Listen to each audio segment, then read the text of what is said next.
nous vous accueillons ce matin fraternellement. Nous vous invitons à venir prier avec nous. Réveille-toi, mon frère, du sommeil pour prier. Réveille-toi, ma soeur, du sommeil pour combattre. Au nom de Jésus-Christ, sur notre plateforme Canal Zoom 540 716 91 63 et comme mot de passe 1, 2, 3, 4. C'est un hôtel de prière, un hôtel de victoire. Au nom de Jésus-Christ, où Dieu exauce les prières, viens, ta prière va être exaucée. Il plaît à Dieu de nous bénir. Il veut te bénir. Ce matin, nous allons laisser notre frère Rémi Caillou Noiselle nous exhorter pendant 30 minutes. Et alors, on va proclamer ces vérités dans nos vies. Que le Seigneur le bénisse. Amen. Amen. Amen. Alléluia. Amen. Amen. Que Dieu nous bénisse tous. Que Dieu nous remplisse de son Saint-Esprit ce matin. Que Dieu touche nos cœurs. Que Dieu fasse que nous soyons agréables à sa volonté. Nous te remercions, Seigneur, parce que tout ce que tu fais est bon, Seigneur. Et tout ce que nous faisons, Seigneur, nous le faisons pour ta gloire, au nom de Jésus. Amen. Amen. Alléluia. Aujourd'hui, mon thème, c'est pourquoi prier. Pourquoi la prière est-elle essentielle? Amen. Et ma référence est 1 Roi au chapitre 18. 1 Roi au chapitre 18.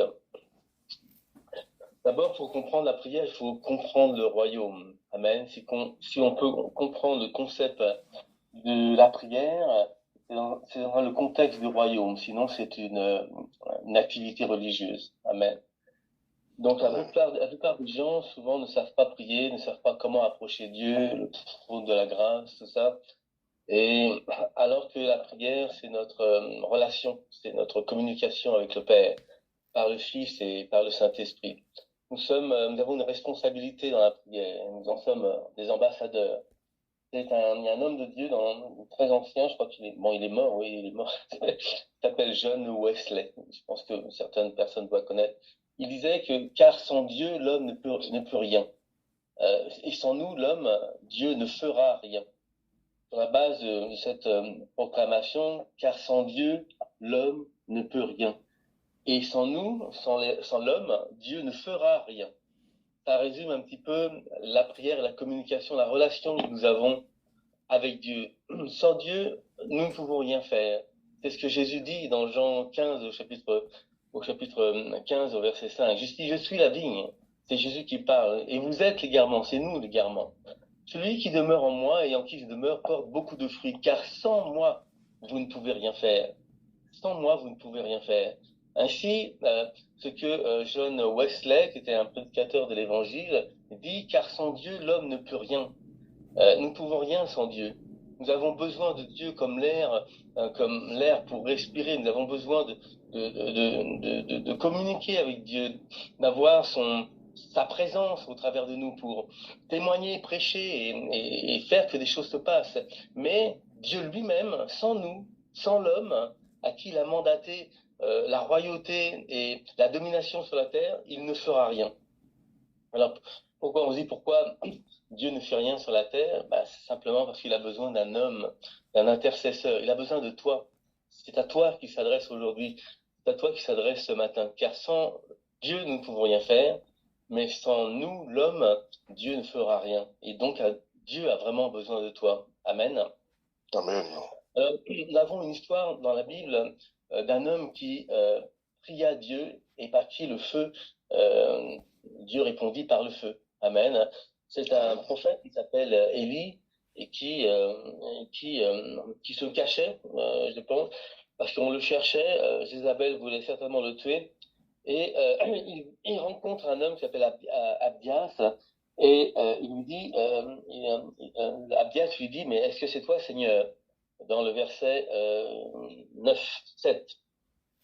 Élie lui répondit, oui, c'est moi, va dire à ton maître, voici Élie. Amen. Nous devons dire au monde que nous sommes les prophètes de cette nouvelle génération et nous disons à ceux qui se tiennent mal, à ceux qui ne se conforment pas à la volonté du Père, que nous voici mandatés par l'onction de Dieu, mandatés par la puissance du Saint-Esprit. Et nous nous présenterons devant toi, nous rendrons témoignage à la vérité, nous rendrons témoignage à ce que Dieu a déposé dans nos cœurs. Amen. Il se présente devant Akab.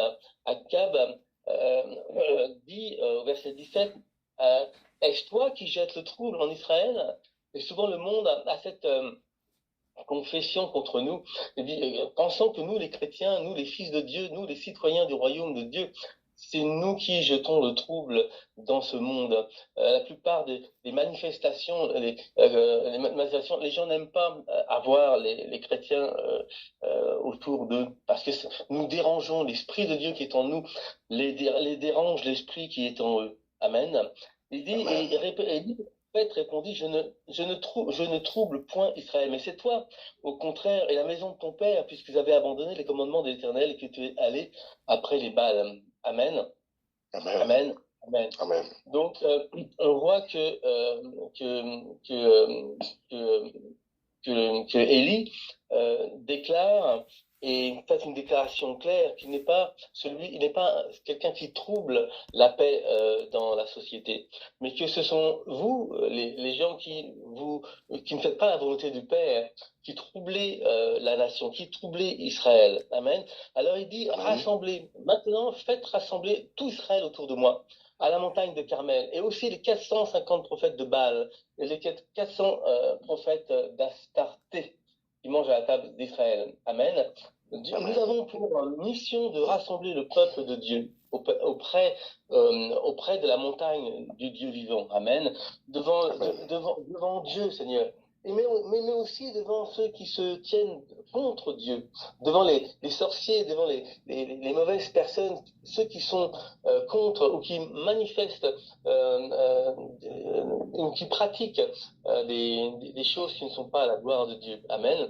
Alors nous voyons un prophète au loin du Saint-Esprit, et nous sommes de cette race de prophètes, des races d'hommes de Dieu, qui rassemblent le monde, qui rassemblent le peuple, qui rassemblent même nos ennemis. Amen. Et cette scène représente un engagement profond à la prière face à l'adversité. Amen. Souvent, lorsque ce rassemblement, il les rassemble, c'est au verset 19, nous sommes au verset 19, il dit « Faites rassembler tout Israël autour de moi ». Parfois, la taille de l'église, quelle que soit du moins la taille la grandeur de ton église et de ton ministère, on est toujours mesuré par la taille de nos réunions dans nos prières. Amen. Et souvent, lorsque nous sommes nombreux dans nos prières, moi je viens d'une église à Londres, il y avait 2000 personnes, il y a des églises qui sont 5000 personnes, et parfois on voit dans une intercession, dans des groupes de prière, une centaine de personnes venir sur 5000 personnes, par exemple. Amen. Est-ce que les réunions sont seulement attribuées à une élite d'intercesseurs, à une minorité d'hommes et de femmes qui aiment Dieu, qui aiment prier, amen, qui participent à la prière activement, amen. Nous ne sommes pas de cette race-là, amen. Alors, dans 1 Roi, chapitre 18, verset 21, on continue le verset. Alors, Élie s'approcha de tout le peuple et dit, « Jusqu'à quand clocherez-vous des deux côtés? Si l'Éternel est Dieu, allez après lui. Si c'est Baal, allez après lui. » Mais le peuple ne répondit rien. Amen. On voit que Dieu, au travers du prophète Élie, cherche la réconciliation par la confrontation. Amen. Il cherche une restauration de la foi d'Israël. Amen. Il veut réveiller en nous la confiance de Dieu, la confiance de sa présence. Amen. Il dit, jusqu'à quand clocherez-vous des deux côtés? Ces gens étaient, un jour je suis avec Dieu, un jour je suis contre Dieu. Moi-même j'étais de cette génération d'hommes où Dieu me fit voir un rêve de moi-même comme si j'étais un yo-yo. Un jour j'étais en haut, c'est un yo-yo, ça monte et ça descend. Un jour tu es en haut avec Dieu, et un autre jour tu es dans le doute. Un jour tu es dans la foi de Dieu, dans la parole de Dieu. Et puis un autre jour, tu sais plus trop bien si Dieu est avec toi. Amen. Nous avons besoin de rester en haut, dans l'esprit, calé avec Dieu, comprendre que nous sommes des prophètes loin du Seigneur, et que nous n'avons pas à douter dans l'arène du doute avec Satan. Amen. Amen. Donc on voit que Élie leur demande au peuple, il les rassemble et il leur dit, mais comment se fait-il que vous clochez des deux côtés et que un jour vous êtes avec Dieu, un jour vous êtes contre, un jour vous êtes avec Baal, un jour vous êtes contre, Amen. Ce rassemblement d'hommes et de femmes de tout Israël, c'est un rassemblement que Dieu demande où toute l'assemblée se doit de prier. On voit que dans 1 Thessaloniciens, au chapitre 5, verset 17, il disait priez sans cesse. Vous voyez, il n'y a pas de ministère d'intercession dans l'Évangile, attribué seulement à une élite d'intercesseurs. C'est curieux que nous, qui sommes les combattants de l'aurore, soyons seulement une élite. Toute l'Église devrait être réveillée pour prier. Amen. Toute l'Église est appelée à prier, est appelée à crier à Dieu. Amen. Il n'y a pas de ministère spécifique d'intercession comme il y en a dans les 5 ministères. Nous sommes tous appelés à prier sans cesse, selon 1 Thessaloniciens, chapitre 5, verset 17. Amen. C'est une responsabilité partagée. Amen. Dans Éphésiens 6, verset 18, il dit faites en tout temps par l'Esprit toutes sortes de prières et de supplications. Veillez à cela avec une entière persévérance et priez pour tous les saints. Amen. Dans Philippiens 4, 6, ne vous inquiétez de rien, mais en toute chose faites connaître vos besoins à Dieu par des prières et des supplications avec des actions de grâce. Et dans Romains 12, 12, réjouissez-vous en espérance, soyez patients dans l'affection, persévérez dans la prière. Amen.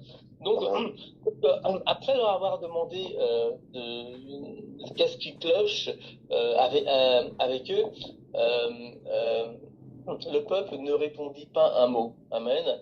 Et parce que lorsque le peuple a rassemblé, lorsque nous rassemblons du monde pour la prière, pour engager le combat, eh bien, les gens ne répondent rien. Ils se disent en eux-mêmes peut-être, mais pourquoi prier? Pourquoi prier? La prière est-elle essentielle?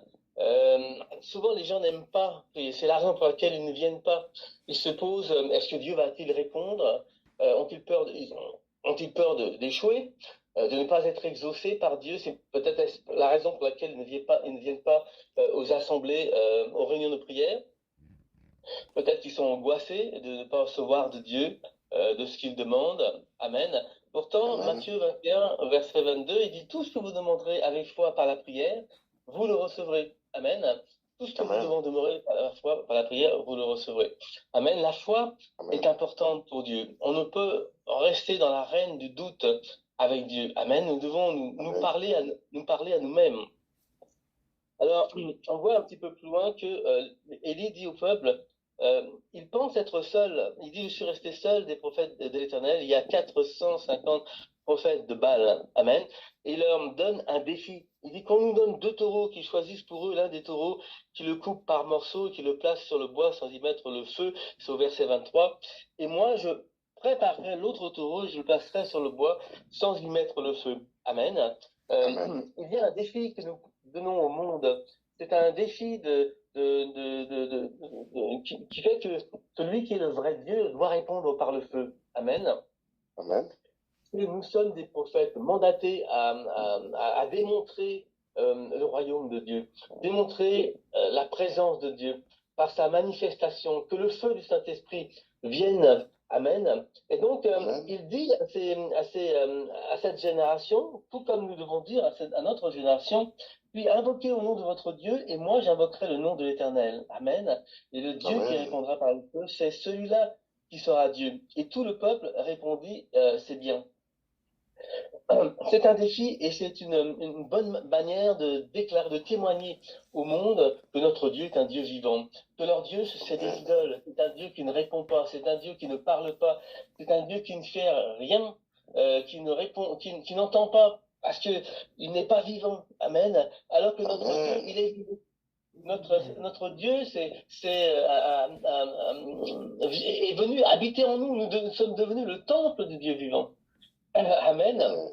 Amen. Nous sommes une pierre vivante, nous ne sommes pas morts, mais nous sommes vivants par Christ, parce que Dieu n'est pas le Dieu des morts, mais il est le Dieu des vivants. Il dit, je suis le Dieu d'Abraham.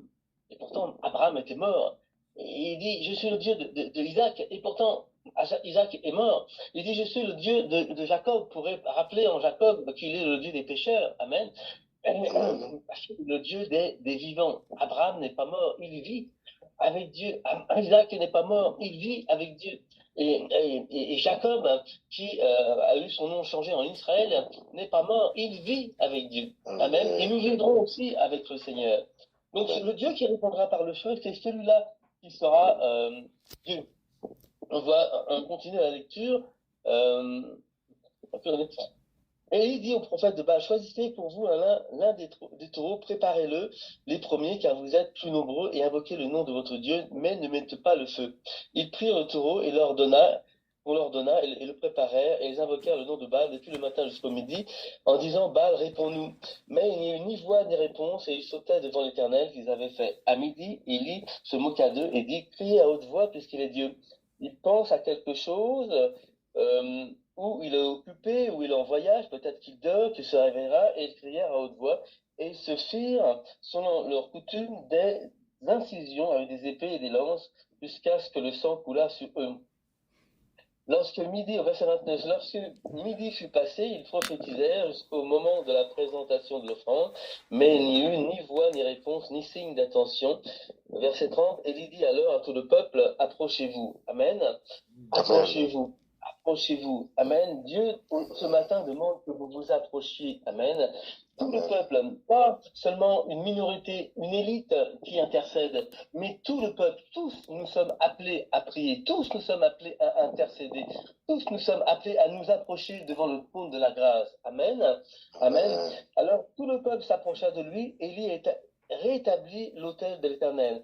Nous avons une mission de rétablir l'autel de l'Éternel. Je dis souvent que l'autel, c'est notre cœur, et que nous avons le mandat de restaurer le cœur de l'homme, l'autel de l'Éternel qui a été renversé, parce que Dieu habite en nous. Amen. Alors, au verset 31, on voit que Élie, le loin du Seigneur, prit 12 pierres, d'après le nom des tribus des fils d'Israël, auxquelles l'Éternel avait dit, Israël sera mon nom. Et ces 12 pierres, ce sont 12 personnes. 12 personnes que Dieu te demande d'aller chercher dans un désert. Ces pierres sont sèches. Ces pierres, ces hommes sont sèches. Ces femmes sont peut-être sèches. Ces pierres sont sales. Ces hommes, ces femmes sont peut-être sales. Ces pierres que tu vas trouver dans un endroit rocailleux, désertique, ou abandonné de tous, abandonné du monde. Ces pierres sont des hommes et des femmes qui ont leur autel, leur cœur brisé, qui ont leur vie brisée, qui ont leur pensée qui n'est pas conforme à Dieu. Et tu dois aller vers ces gens et ne pas te conformer à leur apparence. Tu vas prendre ces pierres de tout ton cœur, de tout ton amour, avec la vision de Dieu, de voir que ces pierres qui sont sales, qui sont desséchées, que personne ne veut, que le monde a rejeté, tu les prends dans ta main. Tu en prends 12 hommes, 12 femmes, et puis tu vas les ramener vers l'autel. Amen. Amen. Parce que Dieu va faire quelque chose à ces pierres. Dieu va utiliser ces pierres. Ils sont peut-être mortes, mais Dieu va donner la vie à ces pierres. Ils sont peut-être sèches, mais Dieu va les rafraîchir par son Saint-Esprit. Ils sont peut-être abandonnés des hommes, abandonnés de leur famille, mais Dieu va les racheter. Dieu va les adopter. Dieu va les restaurer. Dieu va leur donner une nouvelle foi, une nouvelle onction, un nouvel esprit, une nouvelle forme de pensée, la pensée de Christ. Amen, amen, amen.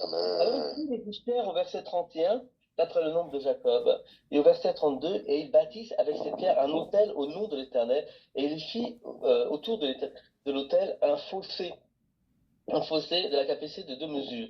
Il arrangea le bois et coupa le taureau en morceaux et le plaça sur le bois. Puis il dit, remplissez d'eau 4 cruches et versez-les sur l'holocauste et sur le bois. Et il dit, faites-le une seconde fois. Et ils firent une seconde fois. Et il dit, faites-le une troisième fois. Et ils le firent une troisième fois. Et l'eau coula autour de l'autel et l'on remplit aussi d'eau le fossé. Amen. Dans cette... Élie, en voyant que prépare méticuleusement l'autel avant d'invoquer Dieu. Amen. Il fait quelque chose. La foi est une action. Nous devons faire quelque chose. Nous devons préparer l'autel, préparer les cœurs. Nous devons réparer l'autel, premièrement. Nous devons disposer le bois et placer la victime qui est le Christ, le Seigneur Jésus sur l'autel. nous devons arroser abondamment l'Holocauste et le bois avec de l'eau, à Père. Et nous voulons le faire non pas une fois, non pas deux fois, mais trois fois, parce que c'est au nom du Père que nous le faisons. C'est au nom du Fils, le Seigneur Jésus-Christ, que nous le faisons. C'est au nom du Saint-Esprit que nous engageons le combat. C'est au nom de Dieu caricateur, le Père, le Fils et le Saint-Esprit. Et nous ne voulons pas faciliter Dieu, parce que nous avons un grand Dieu qui répond par le feu du ciel, par le feu de Dieu. Amen. Alors nous n'allons pas aider Dieu. Nous allons venir avec notre foi que nous avons, même si c'est une petite foi. Dieu utilise la foi. Amen. Ce n'est pas la foi que tu as grande ou petite, mais c'est la foi que tu utilises et que tu manifestes, que tu mets en action pour que Dieu se mette en action. Amen. Parce que sans Dieu, car nous, sans Dieu, l'homme ne peut rien faire. Amen. Mais avec Dieu, mais l'homme, Dieu ne fera rien sans l'homme. Nous ne pouvons rien faire sans Dieu, mais Dieu ne fera rien sans nous. Amen. Il a besoin de toi. Où es-tu? Il a besoin de toi. Mais que fais-tu? Il a besoin de toi. Mais viens. Que fais-tu? Viens prier avec nous. Rassemble-toi avec le peuple. Amen. Alors, il y a une action de notre part. La prière implique une préparation. Amen. Et dans cette préparation, il implique aussi une vision, je suppose, de voir des hommes morts venir à la vie, des hommes morts ressuscités avec Christ, des hommes abandonnés, rachetés et adoptés par le Dieu vivant. Amen. Nous avons besoin de nous envisionner avec Dieu, de nous mettre d'accord avec le Seigneur. Amen. Alors, nous continuons et il verse. Donc nous faisons en sorte de ne pas aider Dieu. Amen. Parce que nous avons un grand Dieu. Et au verset 36, au moment de la présentation de l'offrande, il me reste 4 minutes. Élie, le prophète, s'avança et dit: Éternel Dieu d'Abraham, d'Isaac et d'Israël, que l'on sache aujourd'hui que tu es Dieu en Israël, que je suis ton serviteur et que j'ai fait toutes ces choses par ta parole. Réponds-moi, Éternel, réponds-moi, afin que ce peuple reconnaisse que c'est toi, Éternel, qui es Dieu. Amen. Amen. C'est toi qui es Dieu, et que c'est toi qui ramènes leur cœur. Amen. Nous sommes des intercesseurs qui prions sans cesse. Amen. Ils te cherchent, toi. Ils te cherchent, toi. Ils cherchent aussi ces terres qui sont mortes. Amen. Il veut les amener sur l'autel. Il veut que le feu de Dieu les consume leur cœur, consume leur esprit, consume tout leur être, afin qu'ils soient et qu'ils crient à Dieu: Abba, Père, Abba, Père, Abba, Père. Amen. Et faire d'eux des fils de Dieu. Amen. Alors, dans Matthieu 6, verset 6, Jésus dit: mais quand tu pries, entre dans ta chambre, ferme ta porte et prie ton Père qui est là dans le ciel, et ton Père qui voit dans le secret le rendra. En fait, quand Jésus dit: mais quand tu pries, Dieu s'attend à ce que tu pries. Amen. Et non pas et non pas si tu pries. Amen. Il n'a pas dit si tu pries. Non, Dieu espère et s'attend à ce que tu pries. Amen. Il t'attend. Il attend que tu répondes à son appel. Tu es appelé à prier, appelé à servir. Amen.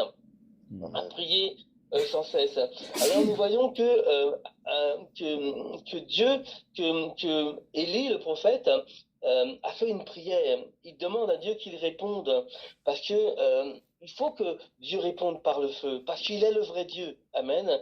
Et dit: réponds-moi, Éternel, réponds-moi, afin que ce peuple reconnaisse que c'est toi, Éternel, qui es Dieu, et que c'est toi qui ramènes leur cœur. Et le feu de l'Éternel combat. Amen. Parce que nous avons le mandat de dominer la terre. Et nous donnons en quelque sorte autorisation au Dieu vivant de gérer la terre avec nous. Nous invitons Dieu par nos prières. Nous l'invitons, nous lui disions: viens Saint-Esprit, viens Saint-Esprit, fais quelque chose parmi nous, fais quelque chose dans cette génération. Anime le feu du Saint-Esprit dans le cœur. Sur l'autel de leur cœur, fais quelque chose pour transformer leur vie, fais quelque chose, Seigneur. C'est une prière fervente, la prière du juste, amen, qui a une grande efficacité. Et nous avons cette foi vivante qui fait que Dieu répond par le feu lorsque nous prions pour ceux qui sont morts dans notre génération. Amen. Alors c'est cette exhortation que je suis venu faire et vous dire que Dieu vous cherche, il vous cherche, il a besoin besoin de vous. Nous ne pouvons rien faire sans lui. C'est vrai, nous ne pouvons rien faire. Jésus lui dit, vous ne pouvez rien faire sans moi. Pour ranimer la vie, donner la vie à un cœur desséché, il faut la vie de Dieu. Nous avons besoin de Dieu. Mais Dieu veut faire quelque chose dans la vie des gens. Dans nos vies, il veut faire quelque chose.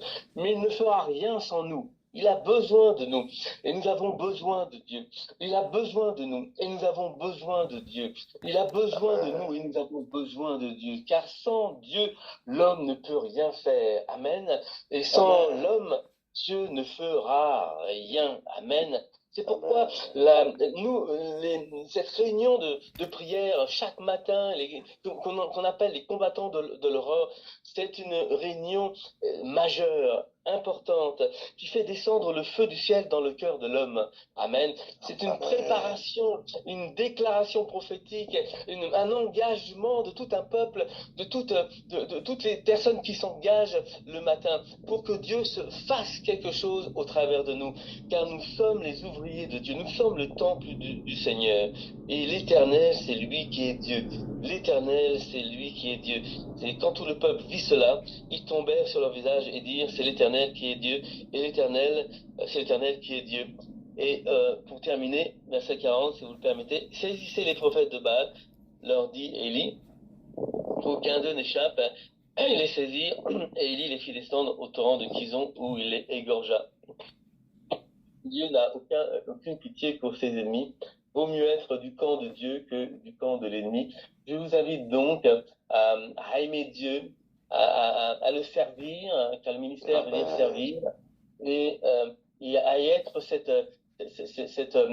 outil et ce vase par lequel Dieu va tout faire. Amen. Au travers de vous, que le Saint-Esprit fasse des choses pour que les hommes et les femmes entendent le message du royaume de Dieu et qu'ils se convertissent par le feu du Saint-Esprit, qu'ils soient changés, transformés à l'image de Dieu et que nous puissions être des témoins de cette résurrection de Christ et que nous puissions amener des hommes dans l'Église. Amen.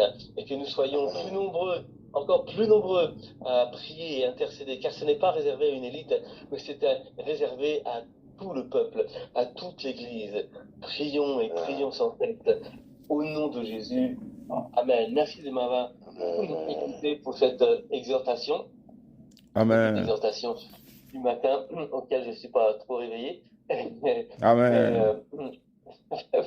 Amen. C'était bien. Il faut prier et amène-nous dans les proclamations prophétiques et puissantes. Au nom de Jésus, que le Seigneur te dirige, mon frère. Oui, amen. Amen, amen. Alléluia, alléluia. Déclaration prophétique. Amen. Ok. Alors, amen, amen. Amen. Alléluia. Seigneur Jésus, je viens à toi avec mon cœur et ma Seigneur foi. Jésus, je viens à toi avec mon cœur et ma foi. Et je déclare aujourd'hui que je t'aime de tout mon cœur. Et je déclare aujourd'hui que je t'aime de tout mon cœur. Je reconnais que la prière n'est pas une activité religieuse. Je reconnais que la prière n'est pas une activité religieuse. Mais un acte de foi vital. Mais un acte de foi vital. Qui invite ta présence et ta puissance dans ma vie et dans la vie des autres. Qui invite ta présence et ta puissance dans ma vie et dans la vie des autres. Amen. Aujourd'hui, je m'engage à prier sans cesse. Aujourd'hui, je m'engage à prier sans cesse. Car je suis conscient que je ne peux rien faire sans toi. Car je suis conscient que je ne peux rien faire sans toi. Et que tu ne feras rien sans moi. Et que tu ne feras rien sans moi. Seigneur Jésus-Christ, aide-moi à être un véritable ambassadeur de ton royaume sur terre. Seigneur Jésus-Christ, aide-moi à être un véritable ambassadeur de ton royaume sur terre. Qui prie avec foi et persévérance au nom de Jésus. Qui prie avec foi et persévérance au nom de Jésus. Je déclare et je décrète que la prière est l'activité la plus importante dans le royaume de Dieu. Je déclare que la prière Je Et déclare et je l'activité la plus décrète que la importante. prière est l'activité la plus importante dans le royaume de Dieu. Je m'engage aujourd'hui à faire de la prière Je m'engage aujourd'hui à faire de la prière, non seulement une priorité, mais un style de vie. non seulement une priorité, mais un style de vie. Car je me rappelle que je suis appelé à servir Dieu par la prière, par mes prières. Car je me rappelle que je suis appelé à servir Dieu par ma prière, par mes prières. Mon Père, je prie de tout mon cœur Ô Père, je prie de tout mon cœur que chaque membre de notre Église Mesta Paris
Tire mi e ti bere asu te waja chawuna kuruna bebe abeba nei munu e muere canzone atiro ti